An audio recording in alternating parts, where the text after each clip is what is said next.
പണി കൊടുത്ത അതേ നാണയത്തിൽ തിരിച്ചു മേടിക്കുക എന്ന് കേട്ടിട്ടുണ്ടോ? എന്നാൽ ഇപ്പോൾ CPM-ന്റെ അവസ്ഥയൊന്ന് നോക്കിയാൽ അത് കാണാം. കോഴിക്കോട് കോർപ്പറേഷനിലേക്ക് മത്സരിക്കാൻ ഒരുങ്ങിയ സംവിധായകൻ VM വിനുവിന് ലഭിച്ച അതേ തിരിച്ചടി LDF-നും കിട്ടിയിരിക്കുകയാണ്.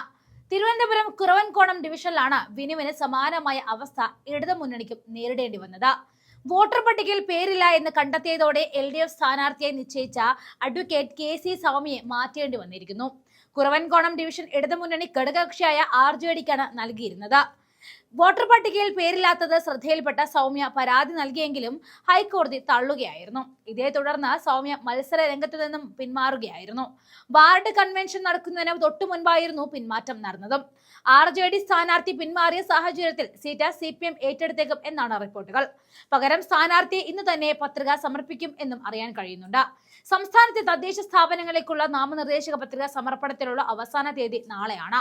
വോട്ടർ പട്ടികയിൽ പേരില്ലാത്തത് കൊണ്ട് VM വിനുവിന് മത്സരിക്കാൻ കഴിഞ്ഞില്ല. കമ്മലിട്ടവൻ പോയാൽ കടുക്കനിട്ടവനെ കൊണ്ടുവരും, അതാണ് കോൺഗ്രസ് നയം. അതുകൊണ്ട് തന്നെ വിനുവിന് പകരം കോൺഗ്രസ് പ്രാദേശിക നേതാവിനെ ജയിപ്പിക്കാനാണ് തീരുമാനം. പന്നിയങ്കര കോൺഗ്രസ് മണ്ഡലം പ്രസിഡന്റ് ബൈജു കാളക്കണ്ടിയാണ് പുതിയ സ്ഥാനാർത്ഥി. മണ്ഡലം പ്രസിഡന്റ് കാളക്കണ്ടി ബൈജു, നിലവിലെ കൗൺസിലർ MC സുധാമണി, സുരേഷ് കുമാർ തുടങ്ങിയവരാണ് പരിഗണനയിലുണ്ടായിരുന്നത്.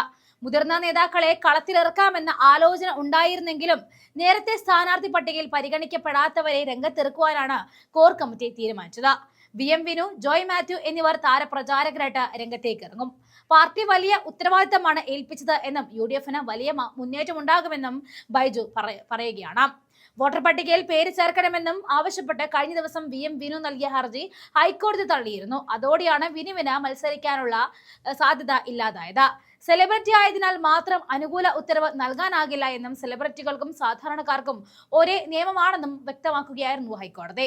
2019 ലോക്സഭാ തെരഞ്ഞെടുപ്പിലെ വോട്ടർ പട്ടികയിൽ പേര് ഉണ്ടായിരുന്നു എന്നായിരുന്നു വിനു വാദിച്ചത്. രാഷ്ട്രീയത്തിൽ സജീവമല്ലാത്തതിനാൽ വോട്ടർ പട്ടിക പരിശോധിച്ചിട്ടില്ല എന്നും പാർട്ടിയെ സമീപിച്ചപ്പോൾ തെരഞ്ഞെടുപ്പിൽ മത്സരിക്കാൻ തീരുമാനിക്കുകയായിരുന്നു എന്നും വിനു ഹൈക്കോടതിയിൽ പറഞ്ഞിരുന്നു. പ്രചാരണം തുടങ്ങിയ ശേഷമാണ് VM വിനുവിന് കോർപ്പറേഷൻ പരിധിയിൽ വോട്ടില്ല എന്ന കാര്യം സ്ഥിരീകരിച്ചത്. വോട്ടർ CPM മനഃപൂർവ്വം വെട്ടിയതാണെന്ന് ആരോപിച്ച് പിന്നീട് വിനു രംഗത്ത് വന്നു. ഇത് കാണിച്ച് കോഴിക്കോട് കളക്ടർക്ക് പരാതി നൽകുകയും ചെയ്തു. 2020 തദ്ദേശ തെരഞ്ഞെടുപ്പിൽ വോട്ടർ പട്ടികയിൽ ഉണ്ടായിരുന്ന വ്യക്തിയുടെ പേര് 2025 അകാരണമായി വെട്ടിപ്പോയാൽ മാത്രമേ കളക്ടർക്ക് പ്രത്യേക അധികാരം ഉപയോഗിച്ച് വോട്ടവകാശം പുനഃസ്ഥാപിക്കാൻ സാധിക്കുള്ളൂ.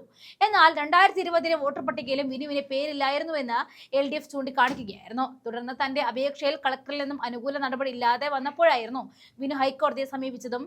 അതേസമയം വൈഷ്ണയുടെ കാര്യത്തിലോ CPM-ന് വലിയ തിരിച്ചടി നേരിട്ട വാർത്തയും നമ്മൾ കണ്ടതാണ്. വൈഷ്ണയ്ക്ക് പണിവെക്കാൻ നോക്കിയിട്ട് അവർക്കിട്ട് തന്നെ ഇപ്പോൾ ആ പണി തിരിച്ചു കിട്ടിയിരിക്കുന്ന അവസ്ഥയാണ് ഇപ്പോൾ ഉള്ളത്.